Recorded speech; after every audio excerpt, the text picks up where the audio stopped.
স্বাধীনতা আছে কিন্তু তার যেটা স্বাধীনতা নাই একজন নিরপরাধী মানুষকে জঙ্গি বলে তার জীবনকে শেষ করে দেয়ার।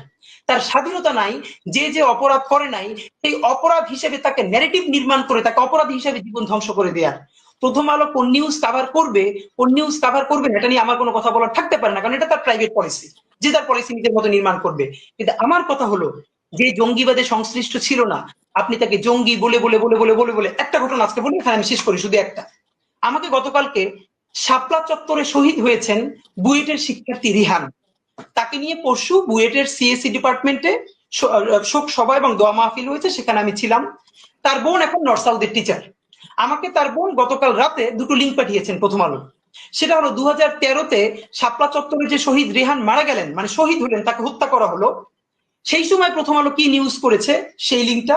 আর গতকালকে তার মা এবং তার বোন ইন্টারন্যাশনাল যে নতুন ট্রাইব্যুনাল গঠিত হয়েছে এই করার জন্য, সেখানে তারা নালিশ নিয়ে গেছে এইটার বিচারের জন্য, সেইটাও তারা নিউজ করেছে। দেখেন রেহানের মা বলছে বক্তব্যে, যেটা সকল টিভিতে এসেছে আমাদের কাছেও আছে, রেহানের মা বলছে আমার ছেলে 5 তারিখের আগে যে আন্দোলন হয়েছে হেফাজতের, সেইটার প্রতি সংহতি জানাতে গিয়ে সে আগেও গিয়েছে, তাকে রামদা দিয়ে কোপ দেওয়া হয়েছে, সেই জখম হাত নিয়ে সে বুয়েটে এসেছে। তার বন্ধুরা বলেছে 5 তারিখ এই জনতার আন্দোলনে অংশগ্রহণ করতে গিয়ে তারপরে সে আবার হত্যাকাণ্ডের শিকার হয়েছে।